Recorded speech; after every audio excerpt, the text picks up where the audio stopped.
16 तारीख को नीतीश कुमार जी को हटाया होली के दिन।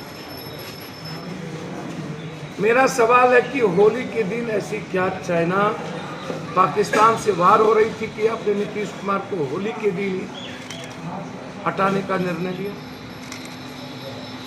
दुश्मन भी दोस्त को अपना बनाता है होली के दिन, आपने अच्छे दोस्त को भी बड़ा दुश्मन बनाया। ऐसी कौन सी जौहरी थी कि होली के दिन नीतीश कुमार जो अपनी बहन के यहाँ जाता था, जो परिवार के बीच आप हर साल का रिकॉर्ड उठा के देखिए, पहली बार होली के दिन नीतीश कुमार अपने परिवार के बीच नहीं गए। कितना दुखी थे नीतीश कुमार, इसका अंदाजा कीजिए। तो जब गृह मंत्री जी 3 दिन सीमांचल में रहे तो ये बैंकॉक तो था नहीं,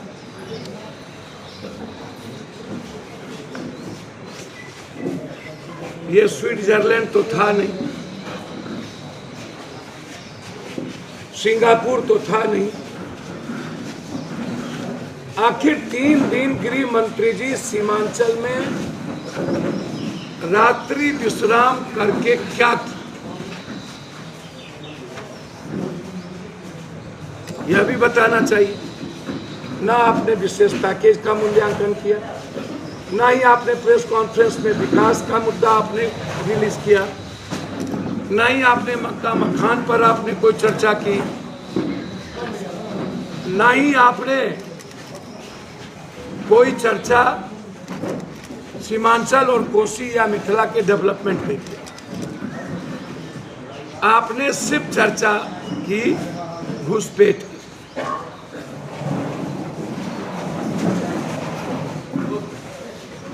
ये जो घुसपैठ है, इसके अलावे दूसरी कोई चर्चा तो भी नहीं।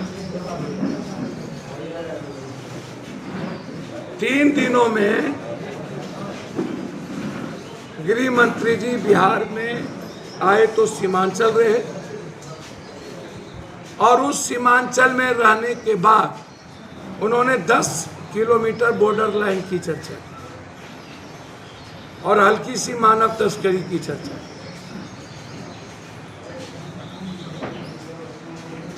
12 सालों में पहली बार 3 दिन गृह मंत्री जी मेरे यहाँ।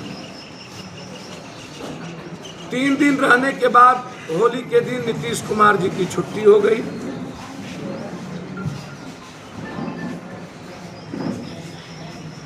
और नीतीश कुमार को हटाने की प्रक्रिया, उसकी स्क्रिप्ट चुनाव के पहले ही लिखी जा चुकी, चुनाव के बाद नहीं, जिसका जिक्र हम शुरू से करते हैं।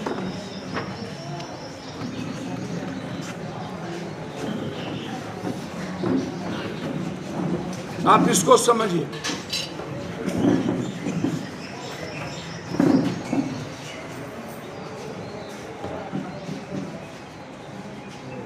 इसको समझने का आप अत्यंत प्रयास करिए। हम शुरू दिन से निशांत को लेकर के थे कि किसी भी परिस्थिति में, किसी भी परिस्थिति में निशांत नेतृत्व कर ले, नहीं किए।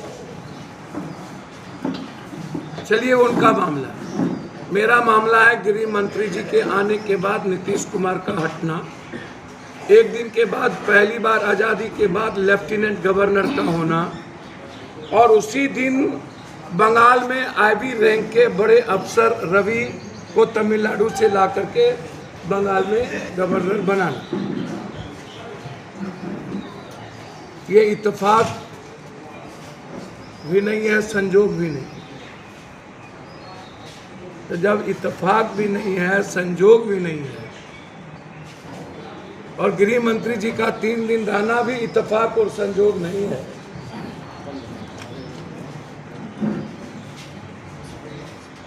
तो मैं जानना चाहता हूं आपसे और सीमांचल भी जानना चाहती है कि क्या है। आप इसको बताइए, आप क्यों आए थे?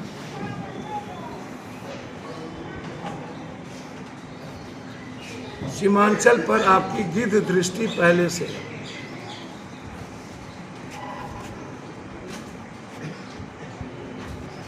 नित्यानंद राय जी का कहना ऐसी कोई बात नहीं है। नित्यानंद बाबू, मैं आपका स्वागत करता हूं, आपको मैं धन्यवाद देता हूं।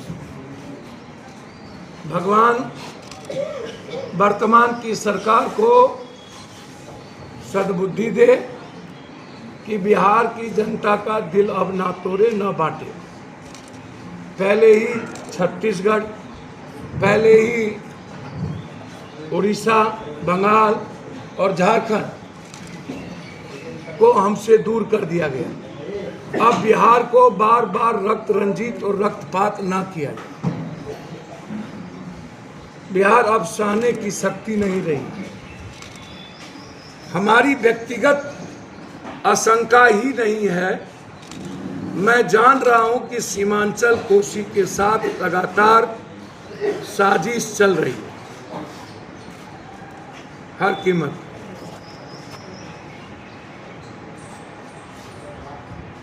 और मैं उस साजिश में इतना जानता हूं कि भारत सरकार इन्वॉल्व है। यदि आप कह रहे हैं कि बिल्कुल कोई दिलचस्पी नहीं है, मेरा इंटेलिजेंस कहता है सिल्लीगुड़ी, उत्तरी दिनाजपुर, मालदा, मुर्शिदाबाद, झारखंड का 3 जिला, सीमांचल का 7 जिला को लेकर के आप यूनियन टेरिटरी बनाना चाहते हैं। मैं बिहार के बंटवारे के पक्ष में नहीं हूं। यदि कहीं से भी आप यूनियन टेरिटरी, यदि केंद्र शासित प्रदेश बनाकर आप यदि हमको अलग थलग करना चाहते हैं, वो पप्पू यादव की लाश पर दो। मेरे जीते जी सीमांचल को यूनियन टेरिटरी, फिर मैं आपको बता रहा हूं, आप यदि, एक तो मैं राज के पक्ष में नहीं हूं, यदि आप सीमांचल और कोसी मिथिला की अपेक्षा कर रहे हैं और आपके नज़र में किसी भी तरह के राज्य को बनाने की योजना है, तो आप एक नया प्रदेश बनाएंगे तो तब भी मैं स्वागत करूंगा। जबकि मैं अब बिहार के बंटवारे के पक्ष में कतई नहीं हूं।